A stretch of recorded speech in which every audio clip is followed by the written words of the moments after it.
Está no ar a CEO TV, o seu canal de empreendedorismo e negócios. E hoje nós estamos com dois convidados muito especiais. Primeiro que eu chamo é o meu amigo da vida inteira, Carlos Eacia, que foi vice-presidente da PwC durante 18 anos. E Carlos vai ter o prazer de apresentar a nossa convidada aqui desta tarde. E nós vamos falar com uma pessoa que vem com energia pura aí, que ilumina muitos corações. Muito obrigado aí mais uma vez pela sua audiência. Se você puder, se inscreva no nosso canal e dê o seu like para mais pessoas poderem compartilhar esse nosso conteúdo. Obrigado, Rodrigo. Nós temos hoje aqui a doutora Karina Fukumitsu. É uma psicóloga, pós-doutora em psicologia, suicidologista. Vocês vão aprender o que é isso hoje. Ela trabalha na prevenção e pós-venção ao suicídio, especialista em terapia Gestalt, palestrante, escritora, instagramer, youtuber. Ela tem muita coisa para nos ensinar e aprendermos aqui. Eu a tenho acompanhado no Instagram, algumas lives, muito legal. Então eu vou passar a palavra a ela, a doutora Karina. Conte um pouco para nós sobre sua vida, como é que a senhora chegou aqui, sua experiência, algo que possa ajudar os nossos espectadores. Primeiramente, Carlos, eu quero te agradecer absolutamente pela apresentação e pela tua generosidade. Estou olhando para você e isso me causa uma certa emoção, porque eu acho que é muito bacana quando a gente conhece alguém, né? E eu ouvi você falando que você tem me acompanhado. Só do fato de eu estar sendo acompanhada por você, né, já é uma grande honra. E também quero te agradecer, Rodrigo, né, pela oportunidade de eu estar aqui nesse espaço, no coração de São Paulo, na Avenida Paulista, que é um lugar que eu adoro. Eu que nasci no dia de São Paulo, né, não tem representação melhor para estar falando e estar convivendo, né, e compartilhando os meus estudos com vocês dois. Então, gratidão pela oportunidade. E aí, o que eu estou trazendo em termos de gratidão tem muito a ver com a minha história, né, com a minha profissão. Quando eu resolvi me formar como psicóloga, eu tinha duas opções durante a tentativa de escolher o que eu ia ser quando eu crescesse, né? E as minhas duas opções eram ser ou psicóloga ou publicitária. Felizmente, eu escolhi a psicologia, principalmente porque hoje eu faço publicidade das existências. Então, eu costumo falar para as pessoas que quando a gente se apropria das nossas existências, quando a gente começa a habitar na nossa morada existencial, aí não existe a tentação, ou pelo menos a sensação de que a gente possa abandoná-la em alguns momentos, principalmente nos momentos de adversidade. Assim foi sendo a minha vida inteira, né, lidando com algumas adversidades, principalmente pelo fato de eu ter uma mãe que tentou várias vezes o suicídio quando eu era pequena. Ainda eu sou pequena de tamanho, né, mas eu tentei me desenvolver para trazer um certo crescimento e desenvolvimento, inclusive para servir como instrumento de inspiração para que as pessoas pudessem falar: a minha vida vale a pena. E aí, então, em virtude de todo o sofrimento e de todos os fragmentos que eu fui tendo, né, eu optei em me formar como psicóloga e levar para as lides acadêmicas as questões, principalmente que me preocupavam e preocupam diversas pessoas, o que fazer quando alguém fala que quer se matar. Então, eu comecei a trazer o campo da suicidologia aqui no Brasil. Quando eu fui fazer o meu mestrado nos Estados Unidos, a minha grande preocupação era: eu nunca tinha recebido, em nenhuma das minhas aulas de psicologia, nunca tinha recebido nenhuma instrumentalização e nenhuma dica do que fazer para fazer esse acolhimento e fazer os encaminhamentos, principalmente os cuidados às pessoas em grande vulnerabilidade. E mais ainda, eu nunca aprendi em nenhuma aula de psicologia ou de saúde mental que pudesse acolher os enlutados por suicídio, que hoje é o grande foco meu de pesquisa né, como pessoa que se desenvolveu academicamente para trabalhar com a pós-venção, né, que é toda a ação que se faz depois de um suicídio acontecer. Então, essa é a minha trajetória, um pouquinho das minhas, né, da minha forma de eu falar sobre o meu agradecimento para vocês dois. Karina, ouvindo essa sua primeira fala, eu vou fazer uma provocação. O suicídio, nós falávamos rapidamente antes da conversa aqui gravada, é um ato extremo a que um ser humano pode chegar. Esse é um ponto de vista muito meu, muito particular.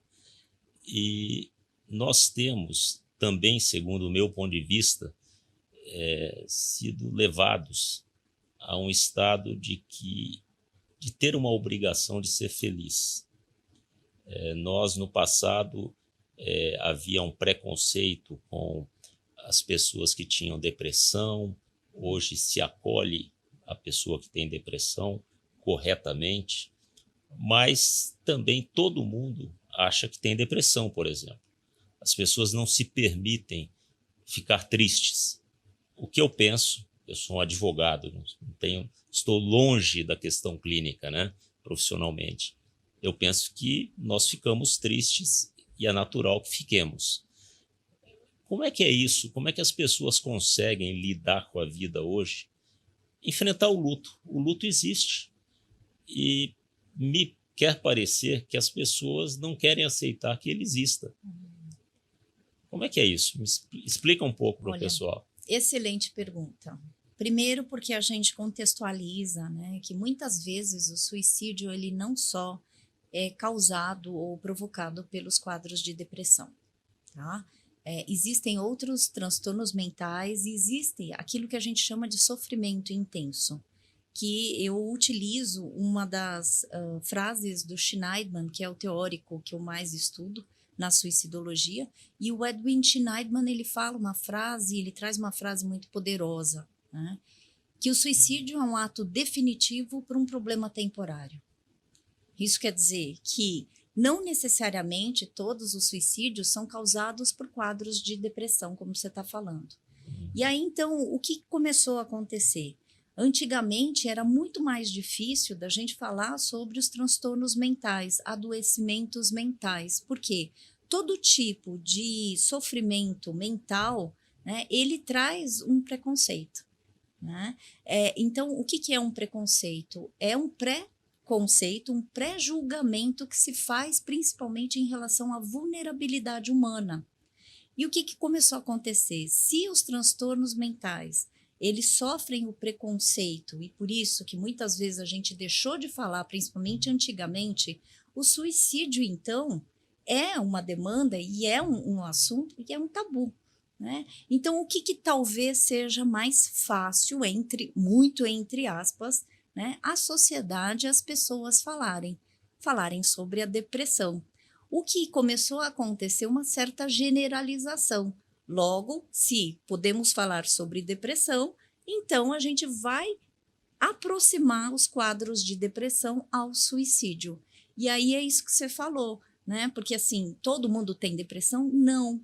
Porque também isso foi um agravante, né, para a gente confundir as nossas emoções com transtornos mentais.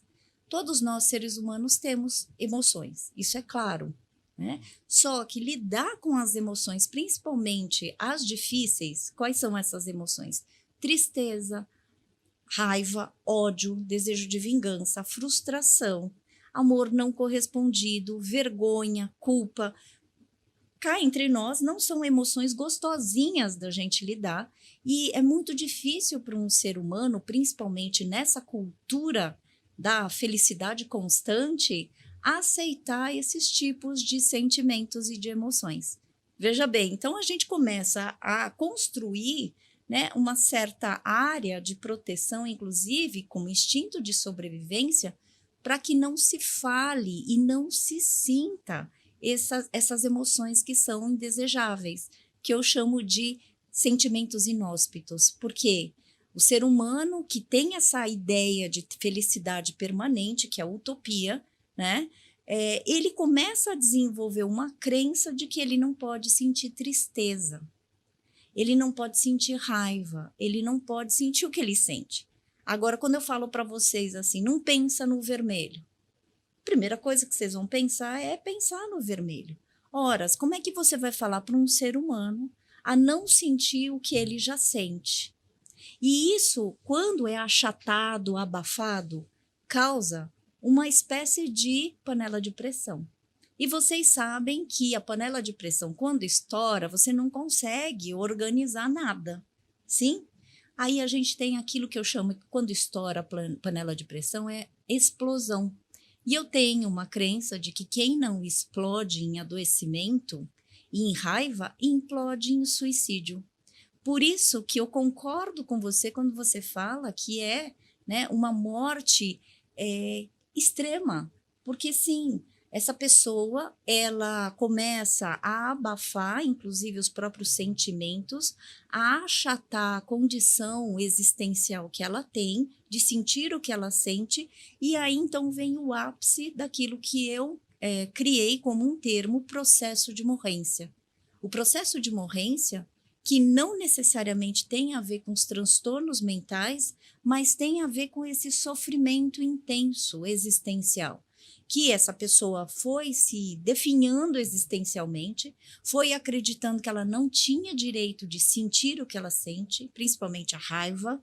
E aí, quando eu falo raiva, tristeza, tudo aquilo que a gente sente é abafado, incrivelmente, querendo ou não, a vida vai cobrar.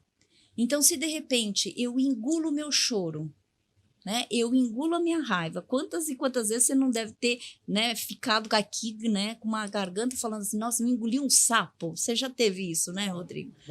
Várias vezes a gente tem.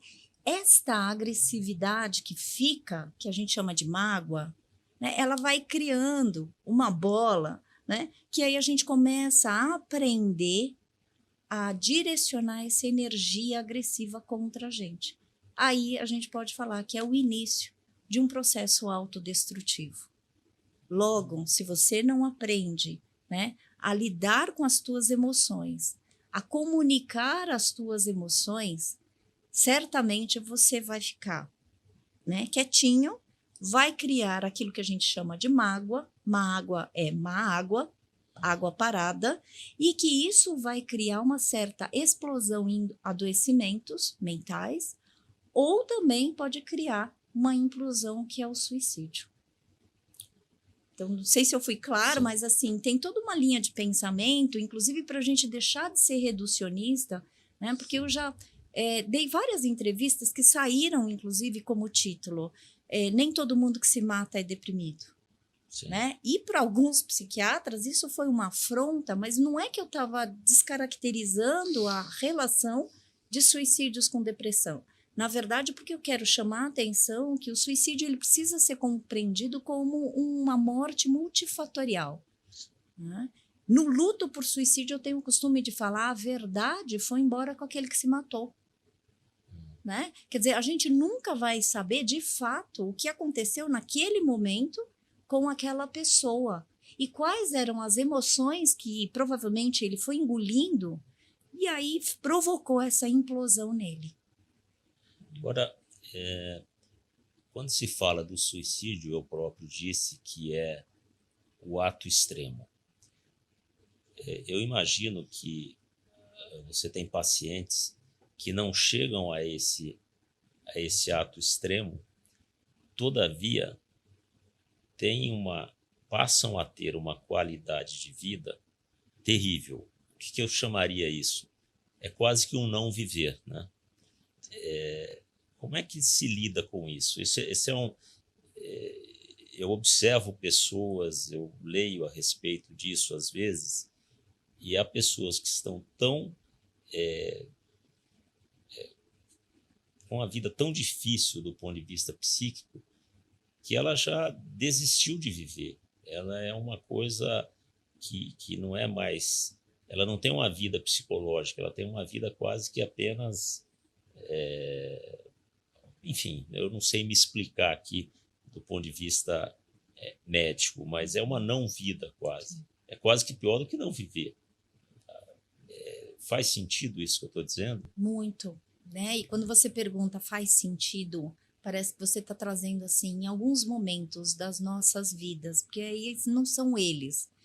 Existem algumas fases que fazem com que a gente se sinta mais morto do que vivo, né? É isso, por isso que eu nomeei o processo de morrência. Porque em alguns momentos, algumas pessoas realmente se sentem mais mortas do que vivas. Mas eu quero salientar que são momentos, né? Por quê? Porque eu tenho uma crença que se todo processo autodestrutivo é uma modalidade de aprendizagem, porque ninguém nasce querendo se autodestruir. Aliás, ninguém nasce querendo se matar, primeiro, né? O próprio nascimento, que é o contrário da morte, e o contrário da morte é o nascimento, é nos dado um certo limite temporal. Então, aquele que nasceu, obviamente vai morrer, né? E o que vai acontecendo? Que durante este tempo que se chama vida, algumas pessoas, sabendo que morrerão, porque essa é a única certeza que a gente tem, começam a morrer durante a vida, que é essa a tua pergunta, né? E os meus estudos têm se dedicado exatamente sobre isso, porque há pouco tempo, agora eu lancei, né, um programa de gerenciamento de crises existenciais. O que são crises existenciais? São esses momentos que a gente vai definhando, que a gente vai desacreditando no sentido da vida. Então, muitas vezes eu tenho acompanhado, sim, pessoas em processo de morrência falando e trazendo, né, que eles não sentem mais sentido de vida. Por quê? O que foi causando tudo isso? Bom, várias coisas. Primeiro, essa anulação, né, e essa forma de omitir os sentimentos e as emoções, não conseguir gerenciar com estas próprias emoções que acontecem conosco, né, e principalmente por desarmonias relacionais. Na inabilidade de eu matar alguém que me provoca raiva, alguém que me traiu, alguém que me machucou, eu normalmente reinvisto esta energia contra mim. Então, quando você me pergunta como é que é, né, para você que acompanha pessoas em processo de morrência, pessoas que deixam de sentir, né, essa vida, essa vitalidade durante a existência. Isso acontece com todos nós, né? O que a gente vai precisar aprender é a gerenciar estas crises que muitas vezes se tornam prolongadas. O que significa crise? Crise significa um momento de várias decisões e de várias separações. Eu gosto muito de brincar com a palavra, né, com as palavras, separa a ação. Quando você está numa crise, você se separa daquilo que é conhecido, né? Uma crise existencial é totalmente uma necessidade de você aprender abruptamente a sim lutar, deixar ir o conhecido. E essa zona de conforto, e infelizmente a gente se acostuma com a nossa zona de conforto, né? Essa zona de conforto, inclusive, ela é encontrada com os processos autodestrutivos. Eu tenho o costume de falar que se a gente aprende a se fazer mal, o caminho do gerenciamento de crises é aprender a se fazer bem. Aí você me fala, Karine, mas não é tão fácil. Eu falo, claro que não é. Mas por isso que a gente precisa fazer, então, esse gerenciamento para a gente administrar, né, e desenvolver estratégias de conquistas de bem-estar. Eu costumo falar que é muito mais difícil a gente abrir mão, né, daquilo que a gente conhece do que daquilo que a gente não conhece. E também, vocês vão me desculpar, mas eu costumo também dar esse exemplo, a gente se acostuma com o quentinho do cocô. Quando a gente se acostuma com isso, eu estou falando que assim, é muito mais fácil para um ser humano, mesmo que seja disfuncional, ficar naquele lugar de inhospitalidade e de uma situação que fala, bom, eu fico com essa pessoa, eu sei que eu não tenho mais nada a ver com essa pessoa, mas eu continuo com ela. Eu fico nesse emprego, nessa sensação de mediocridade, mas eu continuo porque eu vou morrendo aos poucos. Eu fico nessa situação de me sentir abusado, né? Porque é muito mais difícil a gente enfrentar a mudança. Agora, o problema não é nem mudar, porque o que eu trabalho com os meus clientes, meus pacientes, é isso. O problema não é você abrir mão daquilo que você quer mudar. O maior problema e o grande gerenciamento é você sustentar as tuas escolhas e as tuas renúncias. Então, eu, sempre trabalhei e também sempre me percebi nos meus próprios processos autodestrutivos, né? Eu falo, eu poderia ficar no meu processo autodestrutivo. Há 8 anos atrás, eu tive uma inflamação cerebral, uma doença autoimune, uma psicóloga falando de doença autoimune, que a gente sabe que é um processo também autodestrutivo. Vejam bem, e eu prometi para mim que se eu tivesse bônus de tempo e eu me recuperasse, eu ia fazer esse gerenciamento de crise comigo. Então, eu ia ser a referência daquilo que eu falo. Bom, hoje eu posso falar, bem-estar é conquista. Qualidade de vida que a gente tanto espera é conquista. Só que não é uma coisa fácil. Exige toda uma readaptação, inclusive, de abrir mão daquilo que é tóxico e se aproximar daquilo que é nutritivo. E o que é nutritivo é aquilo que é significativo para você. E aí, então, eu volto na tua pergunta. Faz sentido a minha pergunta quando você fala essa busca de sentido, Carlos? É o que mais a gente precisa buscar para um gerenciamento de crise. Aquilo que realmente faz o nosso core bater. Aquilo que você fala, gente, isso faz sentido para mim, logo é por aí que eu vou me resgatar dos meus escombros. É por aí que eu vou abrir mão e tentar me policiar para eu não entrar de novo num processo autodestrutivo. Porque também é uma coisa que eu falo normalmente. Escuridão atrai escuridão. Se a gente não se der a chance de buscar a luz, enquanto você está no olho do furacão, é um lado mais esperançoso que eu tenho, ninguém vai fazer isso por você. Na nossa vida executiva, em grandes corporações internacionais, esse processo de nascer e morrer, muitas vezes ele está muito desassociado da verdade que você falou, porque a gente executivo, a gente acha que o nascer e morrer está associado ao nosso sucesso profissional. Quando a gente está numa carreira que está lá sempre crescendo, sempre tendo um espaço profissional corporativo, e como todo o ciclo de vida, há altos e baixos, né? Muitas vezes, quando a gente está num ciclo baixo profissional, esse executivo que sempre teve tanta pressão e tanta dinâmica com pessoas, ele começa a entrar num processo, como você vai colocando, de autodestruição sem perceber.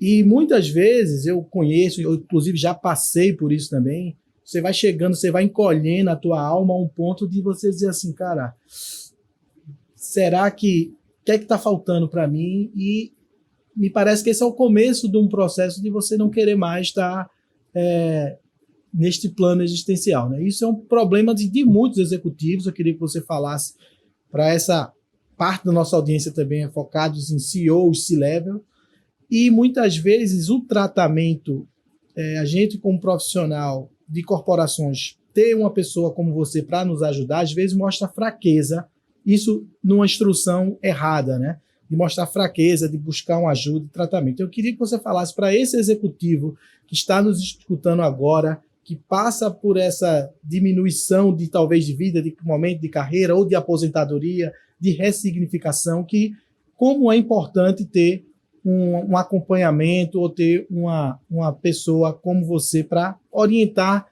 nessa ressignificação do passar o bastão, se aposentar ou mudar de carreira.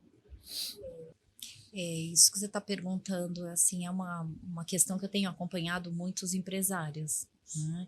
Porque existe cada vez uma confusão, que o ter significa ser, né? E quando a gente é pego no mundo corporativo, inclusive, a exigência de produção e produtividade tem muito a ver com a nossa necessidade de mostrar serviço, né? E aí aquele que não consegue produzir, né, e aí vira a quantidade, que não consegue, né, lidar com a produção estimada, né, começa a se sentir fracassado. Então, a primeira coisa, quando você fala assim, qual é a importância? A importância é de você se dar uma chance, inclusive, de ter um olhar para te acompanhar. Porque cá entre nós, principalmente para os empresários, eu falo, quem falou que você tem que dar conta de tudo? Só que, né, a ideia é essa, que você entra na liderança e que você tem que ser líder em tudo. Então, você fica igual aquele malabarista que fica segurando vários pratinhos. E chega uma hora, por você ser humano e não ser uma coisa, tá? E aí essa confusão, porque a gente se identifica, né, com coisas. Nós somos coisas pessoas que precisam entregar produções. Quando você tem essa identificação, as tuas emoções elas vão por água abaixo. Veja bem, esse é o prejuízo. Por quê?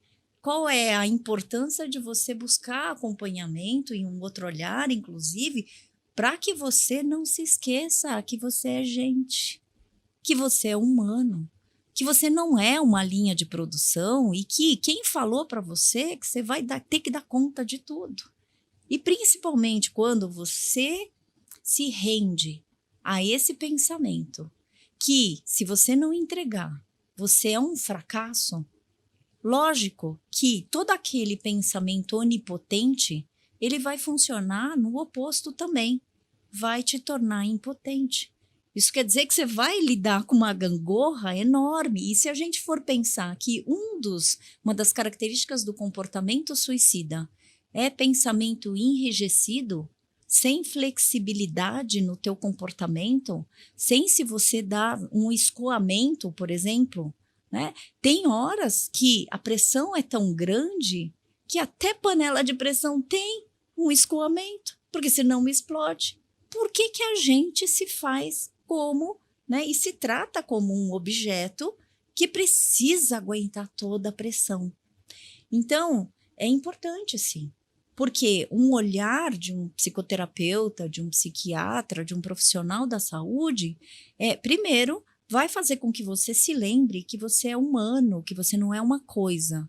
E que se você não é uma coisa, por mais que você queira esquecer, porque você está num lugar de liderança, quando você se lembra que você é um humano, você começa a se tratar com mais generosidade. E vai te equilibrar também mais nas tuas ações, né? Perfeito. Eu passei um tempo morando no México e era uma diferença de cultura, de tom de voz, de tratativa interpessoal muito diferente do Brasil.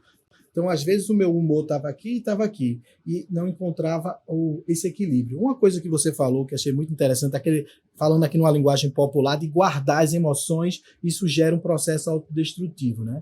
E um amigo nosso, que é um empresário muito forte aqui em São Paulo, ele falou uma frase que eu guardei muito bem, que o empreendedorismo ele é algo muito solitário. E o grande medo de nós que somos empreendedores ou jovens empreendedores é o medo do fracasso. Então eu queria que você comentasse também essa questão aí do medo do fracasso, do medo de você se expor e o que é que isso leva no desequilíbrio do executivo. Porque tudo depende da forma como você percebe as situações, né? Então, se de repente a gente começa a pensar que o fracasso significa um ponto, né, importante na tua vida, ou, na verdade, não o fracasso, mas o teu, né, ser bem-sucedido significa toda parte da tua vida, a gente precisa questionar. A parte, ela vira totalidade, né? Aí você tem que realmente questionar e ajudar a pessoa a falar assim, não, é sério, você está colocando todas as tuas, né, riquezas e toda a tua, né, teu talento, a tua qualidade, toda a tua história nesta situação, né? A gente sempre precisa questionar, porque assim, sabe, colocar sempre os ovos, sempre no mesmo lugar? Acho que a gente precisa saber ponderar, sabe? O ser humano, ele não é só um lugar, ele não tem uma parte só. Só que quando eu aposto todas as minhas fichas num lugar só, veja bem, né? Qual é a importância que eu estou dando para aquela situação? Vai ser enorme. E se essa situação não acontecer como às vezes a gente vê, né? A pessoa vai ladeira abaixo. Quer dizer, tudo é uma questão também da gente redimensionar as coisas que fazem sentido para a gente. Escuta, você não nasceu só do seu pai, você não nasceu só da sua mãe, você não nasceu só disso. Você tem uma história e essa história ela é constituída por várias outras partes.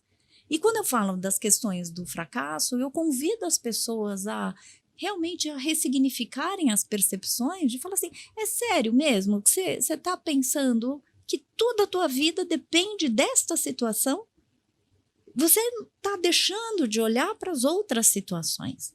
Eu gosto muito de uma frase do Milagre da Manhã que fala o seguinte, nem sempre a gente vive a vida desejada e a vida esperada, mas ame a vida que você tem enquanto você organiza a vida que você quer. Muitas vezes o que eu vejo que o maior sofrimento acontece porque a gente fica olhando para o depois, vislumbrando com medo do fracasso, né? E a gente deixa de olhar que nós somos bem-sucedidos na tentativa. Veja bem, é nosso aqui agora. Por exemplo, se eu ficar preocupada com o que vai acontecer amanhã, eu nem sei se eu vou estar viva. Não, é sério. Vamos parar para pensar. Agora, vamos ver o quão bem-sucedidos nós estamos e nós somos por estarmos, eu pelo menos posso falar, tá tendo o privilégio de te conhecer, porque faz muito tempo que a gente se fala, né? E eu tô tendo essa oportunidade e ter o privilégio de conhecer o Carlos. De estar aqui, neste momento, viva, andando, porque algum tempo atrás eu não teria essa condição. Quer dizer, o que é fracasso, na verdade? É a gente reavaliar essa concepção que a gente dá para uma coisa só. E a gente torna uma parte a totalidade. Para! Você não é isso. Então, Rodrigo, quando você traz, né, que muitas vezes a pessoa aposta todas as fichas numa parte, eu tento convidar as pessoas a falar, escuta, não é só isso. O que mais tem para você olhar? Né? Porque a pessoa fica realmente obcecada por isso, lógico. O primeiro empreendimento de qualquer empreendedor, ele acha que aquilo é o final. É a alternativa de virada da vida dele. Se aquilo der errado, ele vai morrer. É isso aí. Acho que tem um ponto aí. Eu ia até falar algo que eu vou falar em seguida, mas antes, você falou, eu tenho uma vida que eu penso, vou viver a de agora. Tem uma frase que é atribuída a John Lennon, alguns dizem que não é dele, mas ele, não importa quem disse, importa a frase, que é o seguinte, a vida é aquilo que acontece enquanto a gente está planejando o futuro. Perfeito. É o que você disse aí, pelo menos assim interpretei. E voltando à questão do executivo, da pessoa, ou mesmo um político, alguém que tem alguma posição, e você mencionava a questão do ter e do ser, né? São coisas muito distintas, mas eu vou focar um pouco no ser. Então, eu fui, por exemplo, o líder da área tributária da PwC no Brasil e na América do Sul. Quando você exerce uma função dessa natureza, você é tratado de uma forma a depender de onde vá, ao país que você vá, à empresa que você vá, a uma TV que você visite para uma entrevista, onde quer que seja, de uma determinada maneira, uma determinada reverência até. Que quando você deixa de ter essa posição, isso acaba. Por que acaba? Porque a reverência que havia era aquela função, e não a pessoa, não ao Carlos Yacia. E está correto, não tem nada de errado aí. Há pessoas que, quando deixam de ter essa função, entram em crise. E olha, não é algo fácil de lidar, não. Eu lidei com isso. Eu não entrei em crise, mas tive de lidar com isso. Por quê? Você tem que pensar o seguinte, eu não tenho mais esses acessos a esses aspectos, não tenho mais essa posição, mas eu sou alguém que tive condição de sê-lo. Mas toda essa condição era aquela posição, não a pessoa de Carlos. E as pessoas, às vezes, têm dificuldade e entram em depressão definitivamente por não entender isso. Então, é o seguinte, pense ao revés, pense positivamente. Eu sou alguém que pude, por muitos anos, exercer essa posição e fazer jus a tudo aquilo que aquela posição oferecia. E também entregar o que se esperava daquela posição, porque ela oferecia algo, mas pedia responsabilidades correspondentes. Então, é uma coisa que eu vejo que as pessoas, às vezes, entram em parafuso e com funções muito menores. Às vezes, a pessoa pede uma função qualquer, um emprego, e o interessante, sabe, Karina, é que pessoas, às vezes, têm dificuldade a renunciar a uma situação que é muito mais ou menos, ou até ruim, porque a melhor, ela não consegue ter noção de qual vai ser. Então, eu fico com o que está ruim mesmo, né? É isso, né? Porque a gente se acostuma com o que é disfuncional. Né? A gente se acostuma com aquele lugar, inclusive com a falsa ideia de que o lugar de poder é o lugar que eu lido com controle. Sim. O oposto do controle é o medo. Sim. E aí, quando a gente abre mão desse lugar do controle, né? E eu acho que você trouxe uma ilustração perfeita, que muitas vezes é o que gera crise, principalmente para as pessoas que assumem lideranças e convivem durante muito tempo e assumem uma confusão entre quem eu sou é quem eu tenho. Sabe aquela frase que eu acho horrorosa? Você sabe com quem que você está falando? Sim. Né? Esta frase, ela é representação da confusão que essa pessoa tem, do poder dela, da sensação do controle pela função que ela ocupa com quem ela é. Porque, na verdade, quando eu ouço esse tipo de frase, eu sei com uma pessoa que faz xixi e cocô como eu, com uma pessoa que sente também, né? Uma pessoa que fica desesperada e uma pessoa que tem as suas próprias carências e o seu sofrimento. Eu sei com quem eu estou falando, mas eu não sei do poder que você acha que você ocupa para falar desse jeito comigo, inclusive. Né?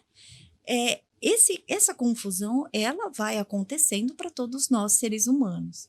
Agora, o que você trabalhou, que eu acho lindo isso, é uma certa humildade para a gente falar assim, eu não sou mais aquela função, mas eu não deixei de ser o Carlos. Por exemplo, quais são as roupagens que a gente está, quais são as roupas que a gente está usando? Eu vou descrever você. Você está com uma camisa, né, listrada, branca e azul, né? Obviamente não é a única camisa que você tem, né?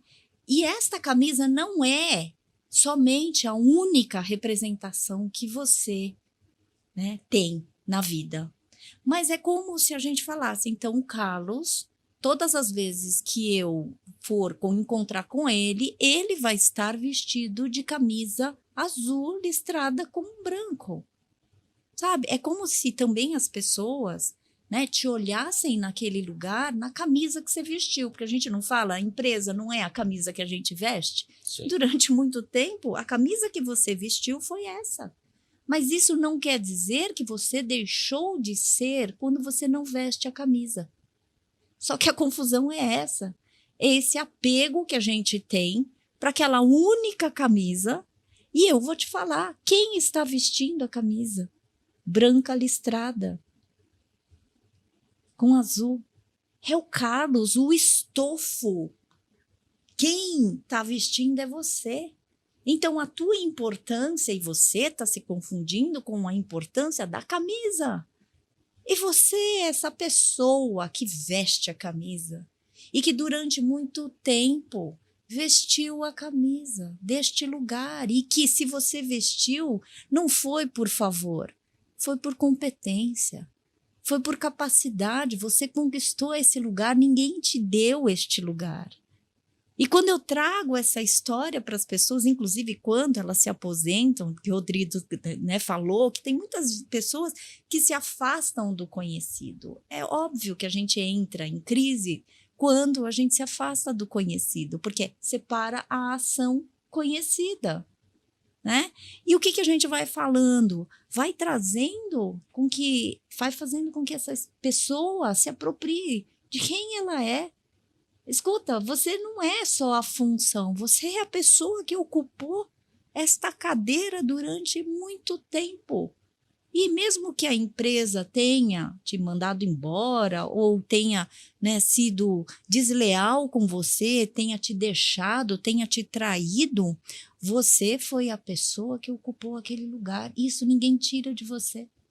Então, aquilo que a gente chama de currículo, eu também falo de currículo existencial. O currículo profissional também ninguém tira de você. Então, aquele lugar que você ocupou como CEO, como qualquer função que você teve, inclusive de poder e de controle, que obviamente, provavelmente era muito mais confortável, né? Isso você que conquistou. Isso é teu. Ninguém te tira. A camisa não vai continuar sendo tua? Se você quiser, também. Porque você pode cansar e você fala assim, não foram eles que me deixaram, fui eu que não quero mais. Eu não quero viver aquele tipo de vida que eu vivia, que eu me acostumei a ficar no disfuncional. Também tem essa. A gente tem capacidade de escolha e de renunciar, como você fez, Rodrigo. Né? Chega uma hora que eu cansei, não dá mais, senão eu não vou viver. Eu vou viver uma vida medíocre, é isso que eu quero? E é isso que é ser bem-sucedido? Ou você fala, não, eu quero mais, né? Eu quero realmente agora ocupar os lugares que eu posso escolher. Né? Então, eu acho que é importante a gente sempre trabalhar com as pessoas nessa confusão que é feita. O controle, porque na verdade, assim, quando você morrer, que todo mundo vai morrer, você não vai levar nada, hein? Não vai, gente. Sabe o que você vai levar? As relações que você teve, tudo aquilo que você amou, as saudades. Aí as pessoas têm medo de fracassar. Você sabe qual é um dos maiores medos do ser humano? Morrer solitariamente e morrer sem ser deixado de ser lembrado. Ou sem ser lembrado. Ou seja, a gente só morre, não sei quem é o autor dessa frase, dessa ideia, mas acho linda. Que a gente só morre quando a última pessoa falar da gente. Não é? Agora, tem um assunto que eu resisti, mas eu vou acabar falando, que é algo difícil de entrar porque é por demais polêmico, né? E eu não quero entrar exatamente no assunto, que é a questão espiritual e religiosidade e tudo mais. Então, de novo, eu vou fazer um disclaimer aqui, eu não quero falar nem de religião, não é de religião que eu estou falando. O que eu penso, isso é uma percepção muito minha, há pessoas que discordam diametralmente daquilo que eu penso, para que eu consiga ter uma vida mais equilibrada, sabendo olhar essas coisas que você coloca. A minha vida é algo muito maior do que uma função, do que uma relação com uma determinada pessoa, do que ter perdido um trabalho ou ganhado isso. Enfim, tudo isso é importante, mas a vida, o contexto é muito maior. Eu sinto a necessidade de olhar a vida como uma maior transcendência. Que a vida não é só essa coisa terrena que a gente passa aqui. Isso é muito Carlos e a Cia. Há pessoas que têm uma opinião completamente diversa. Elas acham que nasceu, morreu, acabou e pronto. Essa é a minha percepção. Eu preciso disso. E me ajuda muito isso. Eu acho que a vida é muito além disso. Não é só isso. E, de fato, não levamos nada dessa vida além dos momentos bons que vivemos, das amizades que fizemos, enfim, do carinho que demos e obtivemos. Isso aí é o que você leva. A gente nasce sem nada e vai embora sem nada. E passa a vida inteira brigando por aquilo que não trouxe e que não vai levar. Essa é uma frase também que eu esqueci de quem, mas eu acho fantástica, né? As pessoas nascem sem trazer nada, vão embora sem levar nada e passam a vida toda brigando por aquilo que não... Né? Mas, enfim, Como é que você vê isso? Essa é uma coisa, é polêmico isso, porque tem pessoas que não concordam. Eu vejo assim. Eu não acho polêmico, eu acho importante a gente falar, né? Eu trabalho com uma visão de homem, que é uma visão que traz 3 dimensões, né? A dimensão física, biológica, né? A dimensão emocional, que é aquela que a gente chama em psicologia da alma, né? E a dimensão espiritual, que é diferente da religião, né? Eu acho que espiritualidade não tem nada a ver necessariamente com a religião, né? Eu costumo falar também assim que eu não tenho CNPJ na minha religião, ou seja, na minha crença, né? Eu acredito e eu não invalido nenhum tipo de religião, porque se faz bem, se faz sentido para o ser humano, eu acho que é importante. Agora a gente fala da dimensão espiritual, que eu acho importante, que é o que você parece trazer, Sim. né? Um ser humano ele precisa ter fé, mesmo que seja fé no sentido de esperança. Eu trabalho muito com essa palavra esperança. Ter a esperança do verbo esperançar, não do verbo esperar, né? E o esperançar é a capacidade da gente se conectar com alguma coisa muito maior, como você bem falou, que é a transcendência. Transcendência significa aquilo que vai além daquilo que a gente conhece. Isso quer dizer que, assim, é muito importante que a gente, mesmo não acreditando em nenhuma religião, que a gente possa, inclusive, por exemplo, qual é a fé de um empreendedor?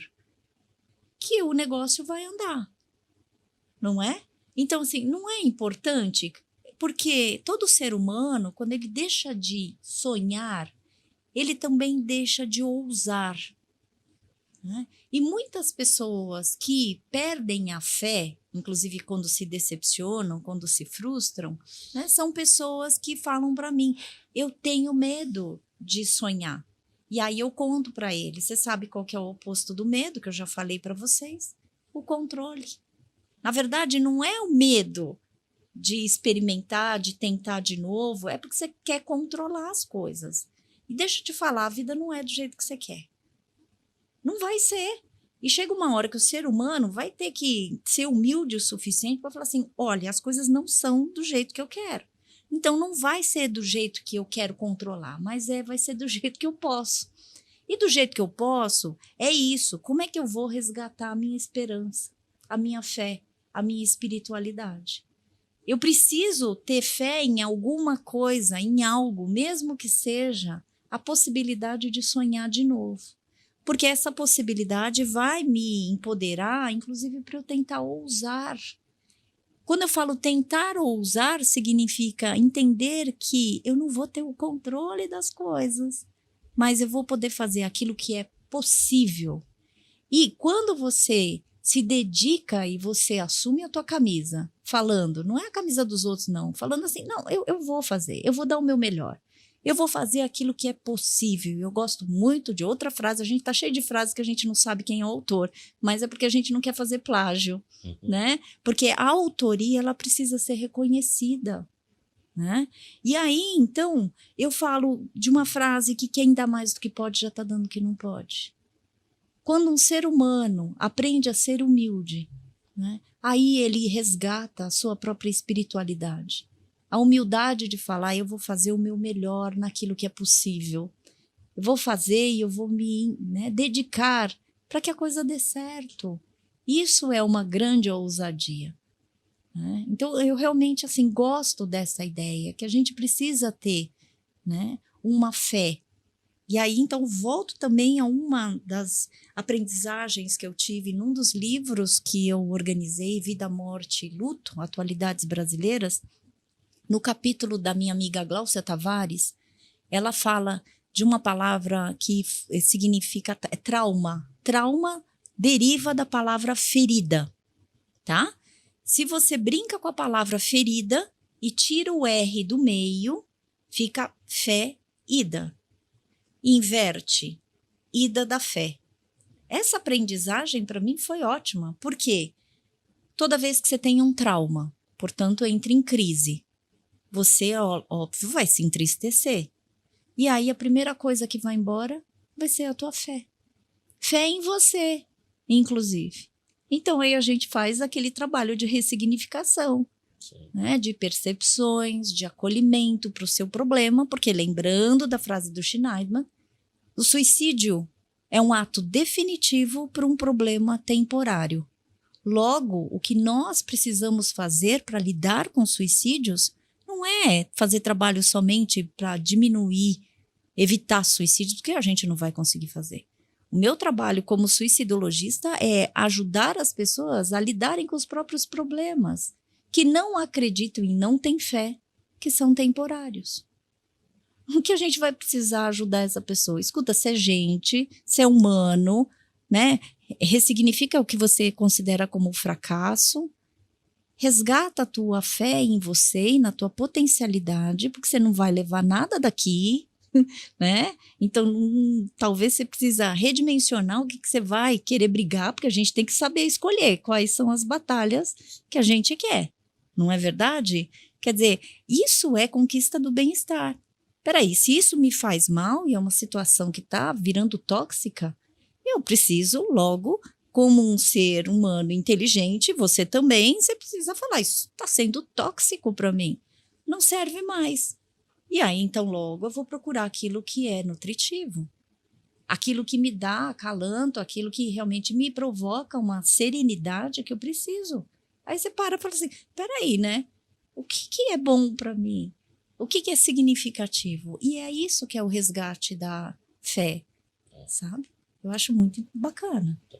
Essa questão serenidade, essa palavra, ela é muito significativa. Até falando um pouco de uma fala sua no Instagram, você falou que eu me levantei, que você não estava muito legal, aí você trocou as plantas, eu lavei as plantas de plástico e tal, coloquei plantas naturais, flores, essa aqui minha mãe gosta, essa aqui é que minha mãe gostava, essa que eu gosto e tal. Eu nunca fui assim muito ligado do ponto de vista de conhecer essa coisa de ambientes, né? Tem Feng Shui, como é que você deixa um ambiente. Não fui ligado no sentido de conhecer essas técnicas. Mas eu acredito muito. Você está num ambiente todo bagunçado, no seu quarto está tudo bagunçado, é difícil você ficar, eu pelo menos, com a minha natureza em paz, com o quarto todo bagunçado. Eu não consigo. Eu preciso dar uma arrumada. Eu acredito muito nisso, porque eu sinto. Se você está num ambiente mais arrumado, você parece que as ideias ficam mais organizadas, você se sente mais em paz. Eu acredito muito nisso. E a serenidade é uma coisa fantástica. E é impressionante que é muito de aplicar um pouco essa técnica na vida, né? Você, às vezes, está no momento em que você falou muito em raiva, uma série de sentimentos que não são bons, mas eles são naturais. Não podemos fugir desses sentimentos. Não adianta dizer, a pessoa, eu nunca fico nervoso, eu nunca fico com raiva. É mentira. O importante, eu pelo menos tenho buscado praticar isso, quando dá isso, vem aquele ápice, tenta se colocar sereno e falar, eu preciso disso. É necessário essa explosão. No fim do dia, isso é um problema de verdade, porque há uma máxima que diz o seguinte, a melhor forma de resolver um problema é arrumar um maior. Você tem um problema sério. Eu perdi meu emprego, um emprego magnífico. Nossa, acabou o mundo. Aí no dia seguinte você foi ao médico buscar o seu exame, que havia uma semana que era para você ir buscar, e você é informado que você tem uma doença que lhe dá 6 meses de prognóstico de vida. A perda do emprego deixou de ser um problema. Carlos, você está sendo extremamente simplista com a vida, assim, eu falo assim, não, é isso, é realidade. Então, quantas coisas acontecem no nosso dia a dia que são bobagens e você faz com que aquilo estrague o seu dia. Então você é zen, você não fica... Não fico nervoso, eu me irrito com as coisas, eu não estou dizendo que eu não fico. O que a gente tem de aprender é lidar com isso. porque é meio que automático ficar nervoso, né? Alguém faz algo que te irrita e depende muito do seu momento, depende do que já aconteceu, depende do horário do dia.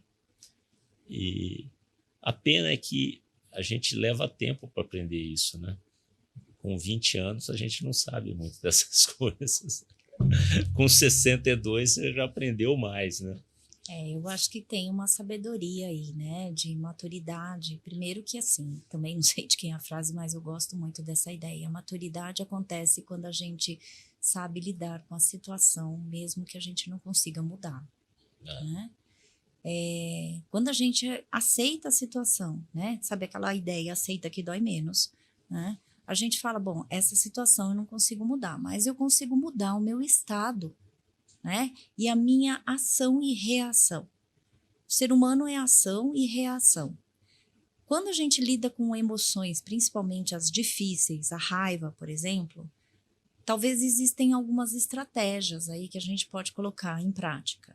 A primeira estratégia é você falar, eu aceito o que eu estou sentindo, eu me dou o direito de sentir raiva, né? Mas eu vou lidar com a situação não me tornando reativo. Ou seja, eu vou ser aquilo que eu fizer com o que fazem de mim. Isso é uma assertiva de Sartre. O que importa não é aquilo que é feito de você, mas o que você faz com o que é feito de você. Ou seja, se alguém te provoca raiva, você vai ser a resposta que você vai dar. Então, a primeira coisa que a gente precisa entender.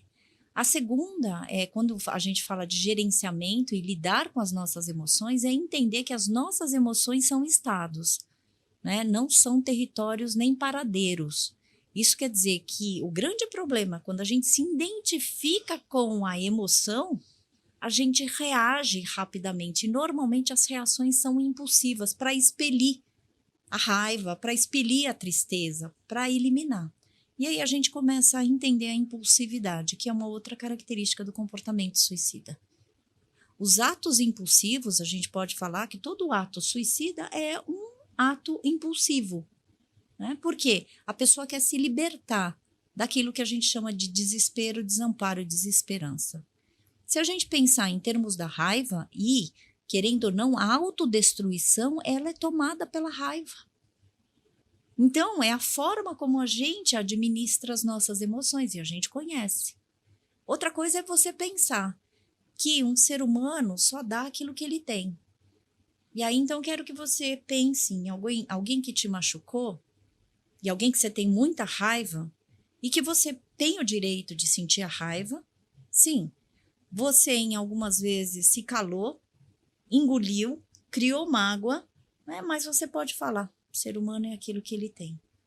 Ele só dá aquilo que ele tem. Pobre coitado dessa pessoa, porque se me ofereceu isso, sinal que ele não tem muita coisa, não. Também é um outro jeito de você também se fortalecer e se empoderar. E a outra coisa que eu tenho mais trabalhado não é se calar, não é deixar quieto quando a raiva vem, quando a tristeza vem. É você encontrar maneiras de você se comunicar e se posicionar, falando para o outro. Isso eu não quero mais. E aí, então, eu utilizo muito da comunicação não violenta, não acusando o outro, você me machucou. Você normalmente pode falar, eu não me senti bem desta forma. Eu não aceito esse tipo de tratamento. Olha só, se você me fez isso, eu tô te avisando agora que não vai mais acontecer, se depender de mim. Então, eu coloco os meus limites e eu me posiciono comunicando para o outro com uma certa agressividade / assertividade.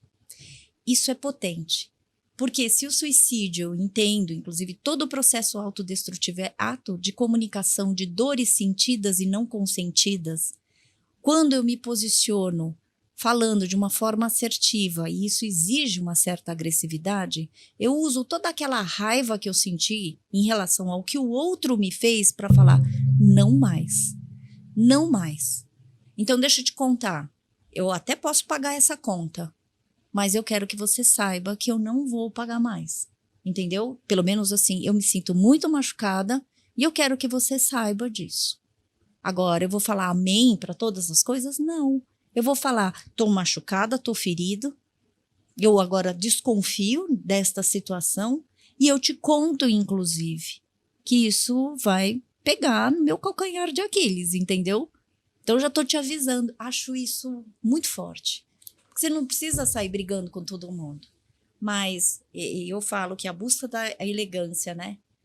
Quando a gente lida, porque eu acho que a gente tem que ser muito elegante para se relacionar com os outros.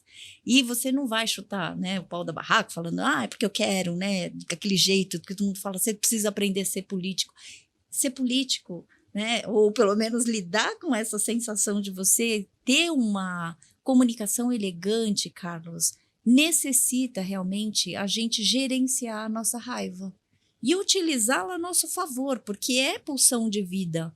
Se você sentiu raiva e se te machucou, você fala, agora não, eu vou ter que me proteger, entendeu? Porque eu não vou falar amém.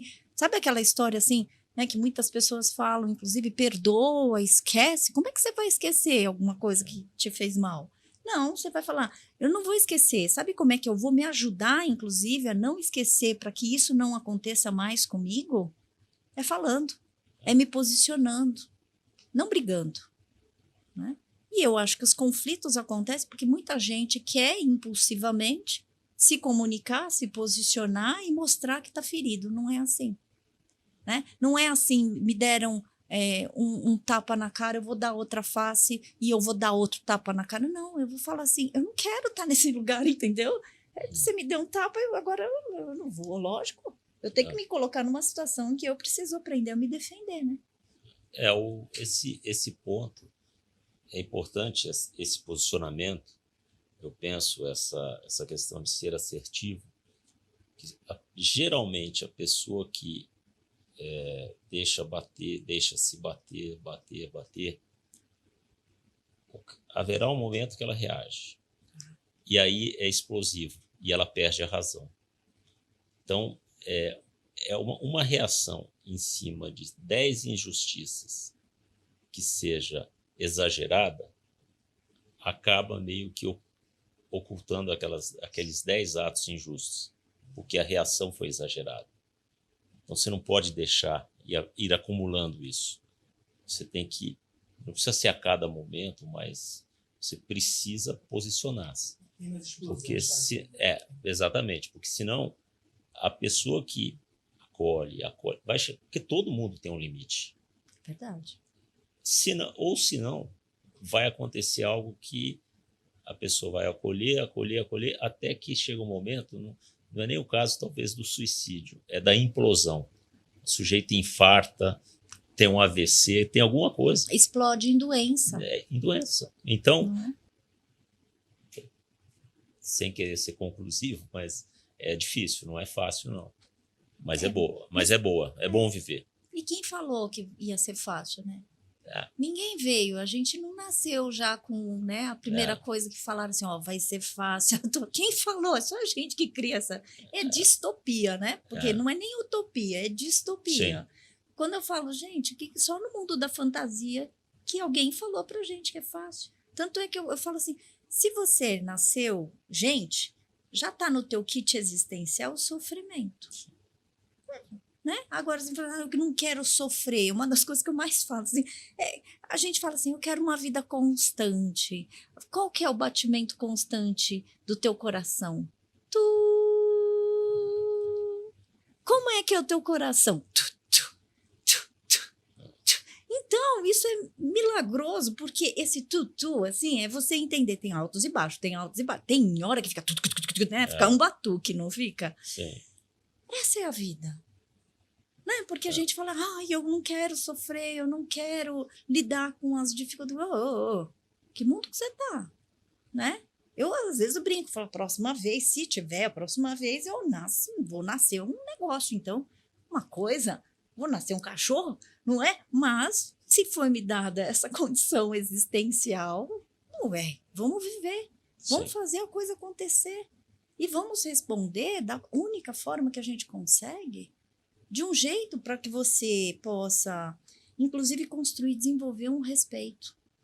Né? Porque respeito, não adianta eu tentar te convencer a você me respeitar. eu vou precisar construir um respeito, né? Porque eu começo a falar, eu sou aquela pessoa que eu vou assumir os meus compromissos. Eu não vou ficar falando sobre eles. Eu estou aqui, né? E aí o respeito ele vai sendo construído. E aquele que te desrespeitou, talvez você precise repensar se você vai dar tanta presença assim, não é? Então, você viu que tudo é uma questão da gente começar a perceber como é que a gente está na parada, né? Sim. A gente precisa se auto-observar, né? A gente precisa sempre se rever, né? Não achar que a gente está completo. Até a hora do nosso né? A gente vai ter que viver essa labuta, né? Porque E precisa, pelo menos, penso assim, uma vez no dia, que seja, mais de uma vez, mas parar e falar assim, o que eu estou fazendo aqui, né? Perfeito. Porque a vida, é óbvio, eu estou numa fase já da minha vida que eu continuo trabalhando, obviamente num ritmo muito menor do que aquele que eu trabalhei muitos anos da minha vida, muitas décadas. Eu acho que assim tem de ser. Mas quando você está num ritmo, né, até determinada idade, a vida fica tão dinâmica, um moto contínuo mesmo, que você precisa, pelo menos uma vez por dia, falar assim, o que eu estou fazendo aqui na Terra? Isso. Porque senão você começa a fazer coisas do dia a dia, a reclamar de coisas, enfim, que não precisam ser feitas, a reclamar de coisas que não precisa reclamar, a valorizar coisas que não têm valor qualquer. É muito isso, sabe? Mas, de novo, eu vou voltar naquela máxima que eu falei. É só o tempo que nos ensina isso, né? Alguns aprendem um pouco antes, outros não aprendem nunca, né? Alguns morrem com 90 anos sem sacar isso, né? Mas só um ponto que eu não falei no momento que o Rodrigo falava do empreendedor, que às vezes quando ele tem um foco, um projeto, ele coloca a vida naquilo, mas e não é, porque o verdadeiro empreendedor nato, ele sim, ele foca naquele projeto, mas ele tem sempre uma verve de acreditar nele e na vida. O cara que é empreendedor, porque empreendedor eu não estou resumindo aqui a empreendedor, o empresário. O empreendedor é projetos de vida, que pode ser qualquer. Tenho um empreendimento, um projeto que seja...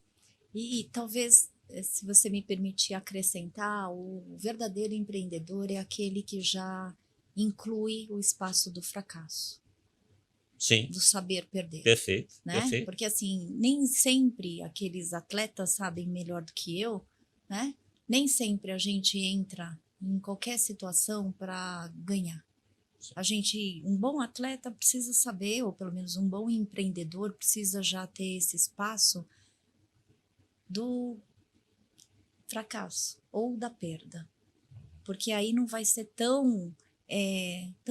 não vai ser tão pego de surpresa, falando, nossa, fracassei, não, já estava dentro do kit, entendeu?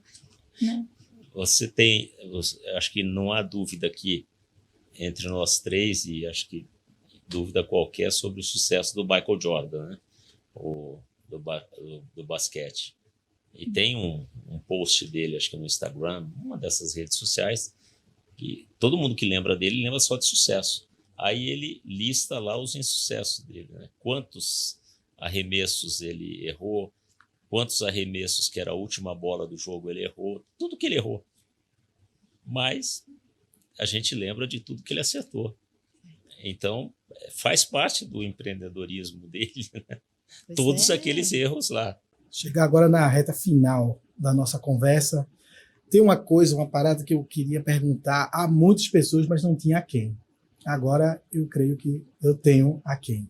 Eu admiro muito a cultura japonesa, sobretudo a cultura do Bushido, do samurai, né? E a gente vê nos filmes e tudo a questão do suicídio por honra do samurai.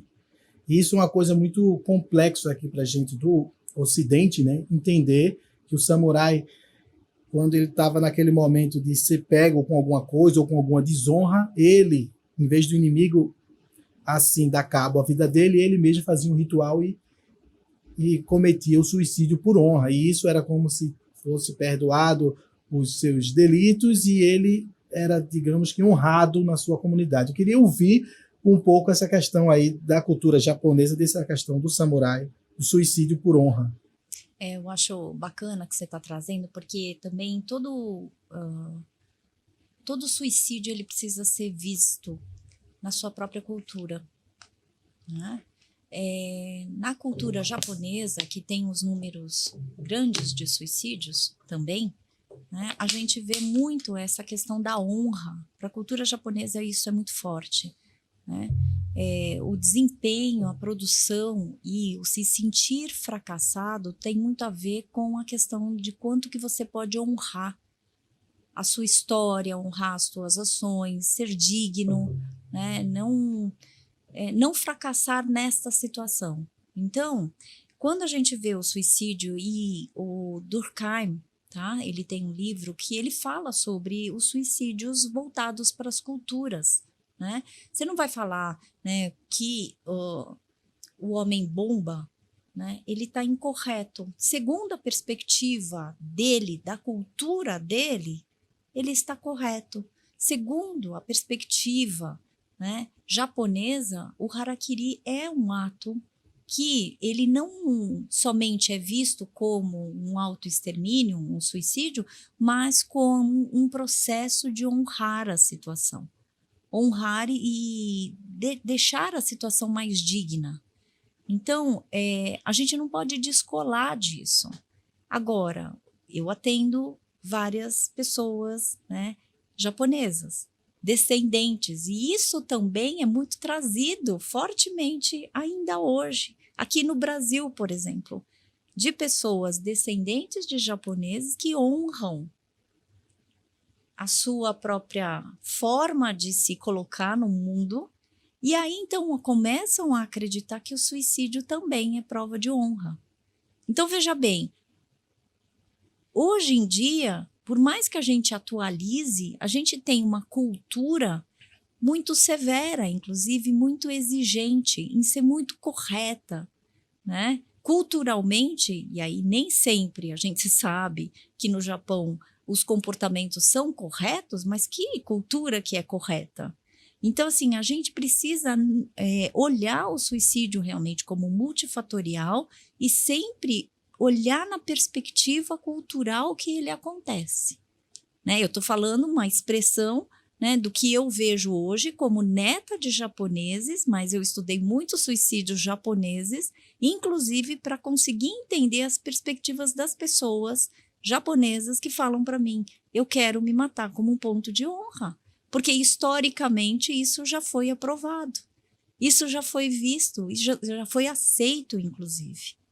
Né? Hoje em dia, a gente realmente precisa sempre estar atualizando. Que cultura é essa e que lugar é esse que a gente ainda aceita? Né? Por que em algumas religiões o suicídio, a maior parte, não é aceito? Não é bem visto. Por quê? Porque é uma afronta ao instinto de vida. E os harakiris e todos os suicídios japoneses que a gente vê, né? Eles não são manifestações do suicídio como a gente vê na cultura ocidental. Veja bem, então tudo tem, né, uma certa perspectiva diferente da gente compreender o suicídio. Queria que você falasse dos seus projetos futuros, como os executivos e nossos amigos aí, na nossa audiência, podem te acessar, fazer uma consulta com você. E falasse um pouquinho de um trabalho que eu acho maravilhoso que você faz, 2 trabalhos, um que a nossa amiga Gabriela, um beijo para ela, está lá em Miami, que é um grupo que vocês fazem de autoajuda com videoconferências para tratamento de pessoas que tiveram o enlutamento, né? Aquilo é muito bonito, eu queria que você falasse desse trabalho. E um outro trabalho que a Gabi que me indicou, e eu me encontrei muito nesse seu podcast. Eu estimulo todo mundo a ver o podcast, escutar e ver com os olhos do coração, né? Lá no que é Se Tem Vida, Tem Jeito, né? Eu me peguei algumas vezes fechando o olho, tentando entrar num estado de meditação sobretudo escutando a sua voz, as mensagens lá e aquele som meio de água, toda aquela produção que vai lá, é algo que a gente se encontra em caminhos da nossa alma que a gente às vezes até esquece. Queria que você falasse um pouco desse seu trabalho aí. Perfeito. O grupo de apoio aos enlutados por suicídio, ele se chama Grupo Transformador em Amor, né? Ele foi resultado do meu pós-doutorado. Meu pós-doutorado ele tem a ver muito com a pós-venção, com luto por suicídio e criar condições e cuidados e intervenções aos enlutados por suicídio. Inclusive, eu tenho 2 livros como resultado desse pós-doc, que é o Sobreviventes Enlutados por Suicídio, pela Sumos, e o programa RAISE, né, que é o programa de gerenciamento de crises voltados ao suicídio, que eu escrevi com o Colégio Bandeirantes quando houve os 2 suicídios no Brasil. E esse grupo de enlutados sempre foi um sonho meu, porque eu acredito que quando a gente oferece espaço para a dor e para a gente gerenciar as nossas emoções, quando a gente tem lugares de pertencimento, principalmente para grupos de vulnerabilidade que são os enlutados por suicídio. No meu doutorado, eu construí uma frase: quem mata quem quando um suicídio acontece? Então, trabalhando com luto por suicídio, me preocupei em oferecer e idealizar esse grupo, ao que eu levei ao Instituto Sapiens, né? E aí o Instituto acolheu a minha proposta e hoje, desde 2019, a gente tem esse grupo de apoio que é feito para os enlutados por suicídio. É um grupo gratuito. Com a pandemia, a gente precisou se atualizar. Antes era presencial, então a gente fez a versão online. Hoje em dia, a gente recebe mais de 100 pessoas por encontro. E se você tiver alguém enlutado por suicídio que você queira indicar, precisa escrever um e-mail, mandar um e-mail para o nas@sedes.org.br. A pessoa faz inscrição e aí o nosso secretário manda um cadastro, né? E aí você pode participar, que esse grupo de apoio aos enlutados por suicídio acontece toda última terça-feira de cada mês, das 19h30 às 21h30. A gente tem uma equipe aí que, né, trabalha de um jeito voluntário, né, para fazer esse acolhimento aos enlutados por suicídio. Um outro projeto que você falou, que foi resultado de um grande susto que eu levei, porque eu tive por causa da inflamação cerebral e pela alta carga de corticoides, eu desenvolvi um glaucoma devido a toda a situação.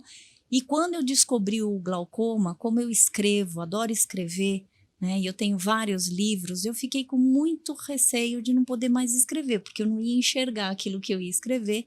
Logo veio a ideia de eu abrir o podcast, né? Esse jeito mais auditivo, não pela função visual, né? Foi um jeito também de eu me treinar com a perda da visão, porque a gente sabe que glaucoma é um adoecimento que vai degenerando, né? A minha visão, inclusive. Então, enquanto eu ainda tiver um pouquinho de visão, né, pelo glaucoma, eu falei, bom, então eu vou aperfeiçoar um outro lado, que é a função auditiva, e aí, então, eu abri esse podcast, Se Tem Vida, Tem Jeito. Comecei, inclusive, a trazer os meus livros, a ler partes dos meus livros e parte daquilo que eu entendo, e eu já estou fazendo a 4ª temporada, vocês encontram no Spotify, né, Se Tem Vida, Tem Jeito, que então a primeira temporada foi a leitura do livro A Vida Não É Do Jeito Que a Gente Quer, né? A segunda envolveu várias outras contribuições que eu fui tendo ao longo, várias outras obras, perdas no desenvolvimento humano, um pouquinho do Extrair Flor de Pedra, né? A 3ª temporada também foi especificamente sobre o termo que eu falo, que é o antídoto do processo de morrência, que é o processo de extrair flor de pedra. E o que significa isso? Extrair beleza de um solo árido, né? Esse é o esperançar que a gente tem, pelo menos é o que eu acredito. Então, quando eu extraio flor de pedra, deu origem para esse podcast, né? E aí eu estou fazendo, então, a 4ª temporada, que provavelmente sai ainda neste ano de 2022, né? Uma das coisas que eu aprendi quando a gente faz podcast, por isso que eu estou falando da gente se tornar atemporal, então eu já estou trazendo para vocês, né, o que eu planejo, né, como projeto.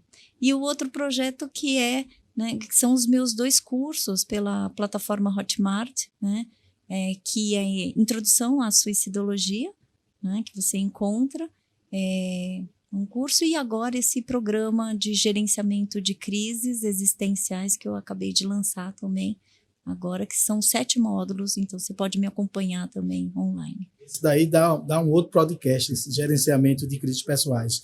Eu tenho uma dimensão própria, que eu chamo de dimensão, minha quarta dimensão.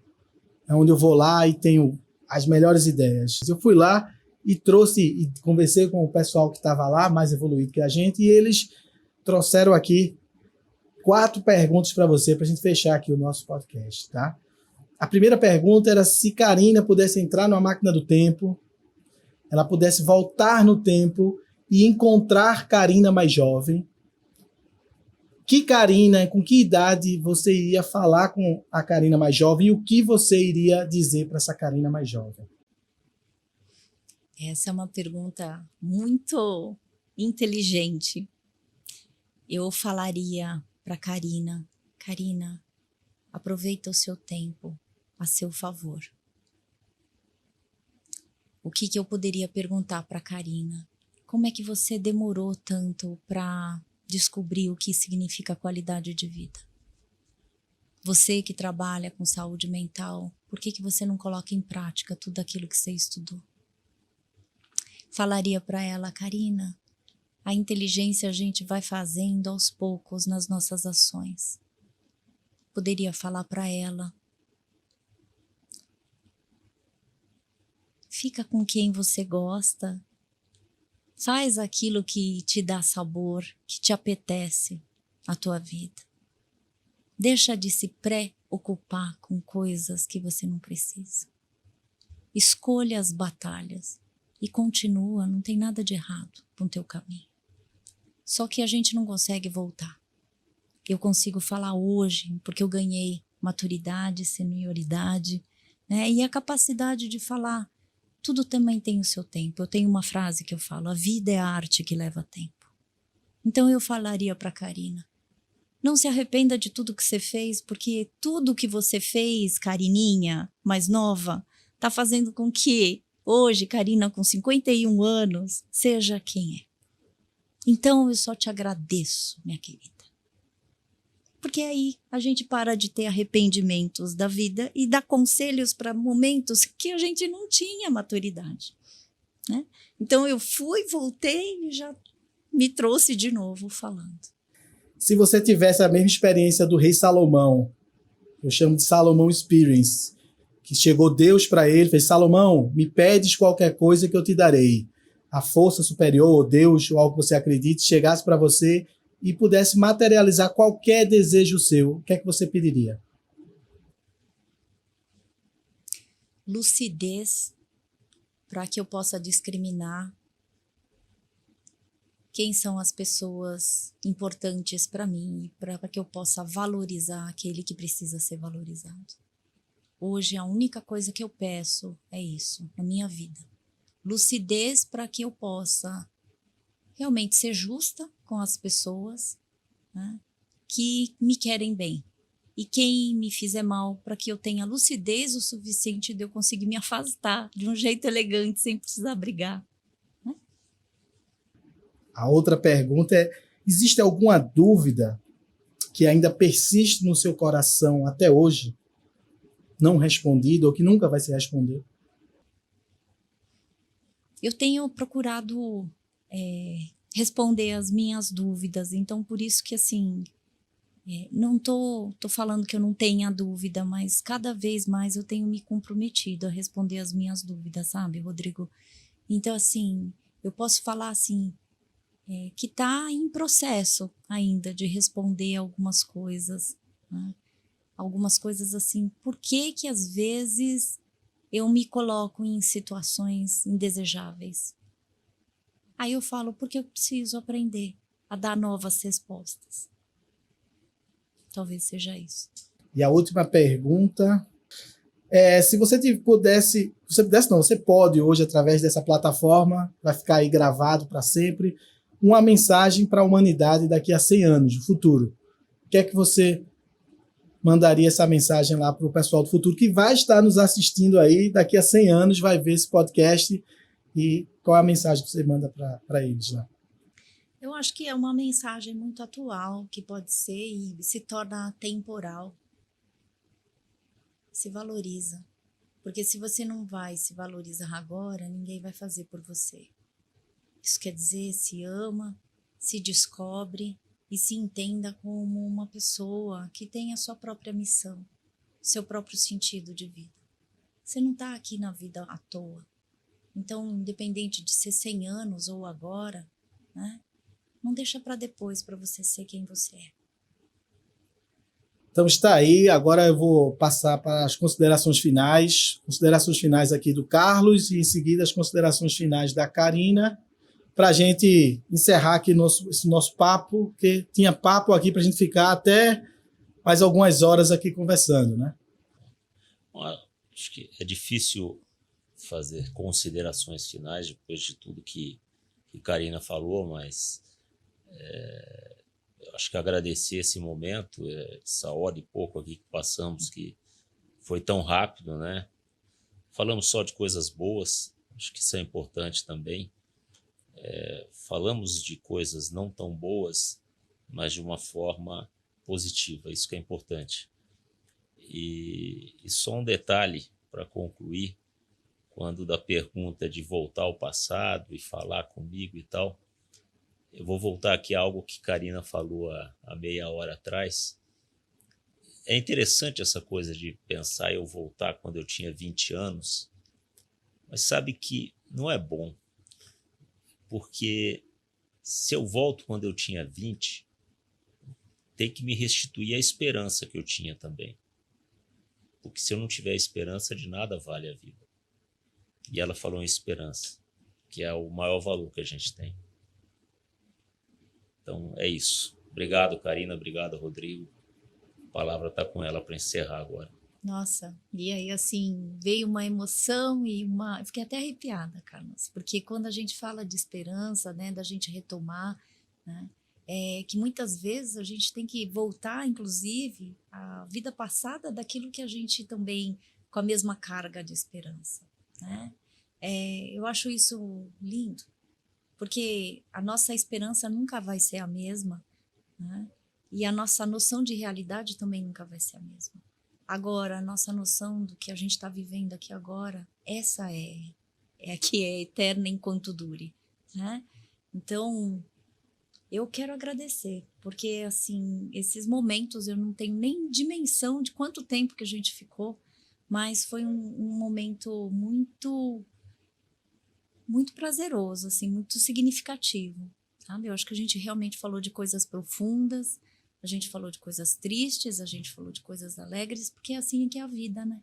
A gente não fugiu da raia, né? Sim. A gente falou da vida como ela se apresenta, como ela é, né? E eu só tenho que agradecer vocês, né, por realmente esse momento. Foi incrível.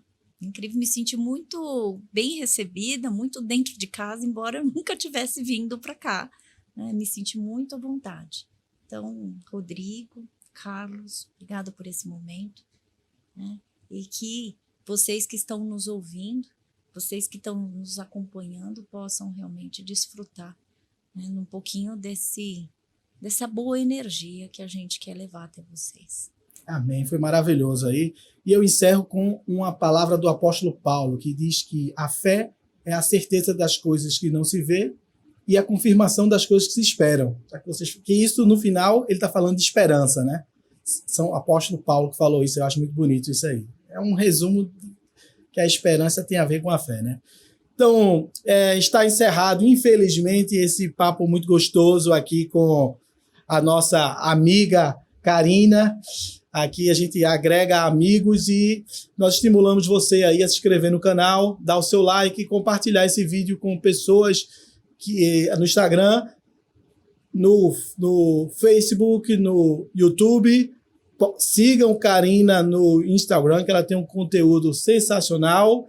E eu também desafio você de fechar os seus olhos e escutar o podcast Se Tem Vida, Tem Jeito, né? Escute alguns capítulos de olhos fechados e tenho certeza que você vai ter muita coisa aí para conversar e procurar Karina aí na sua jornada profissional, tá? Um grande abraço a todos. Nos vemos aqui no nosso próximo podcast aqui da CEO TV. Agradeço aqui os nossos convidados, Carlos e a Cia, e a nossa amiga Karina aqui, por essa aula e essa terapia aqui em grupo. Foi sensacional, tá? Você aí tem um singelo presentezinho aí da CEO TV para vocês e nos vemos aí nos próximos episódios aí. Ok. Obrigada. Hey! É isso. Ai, gente, que coisa linda. Hey! Isso é da arte marcial, hein?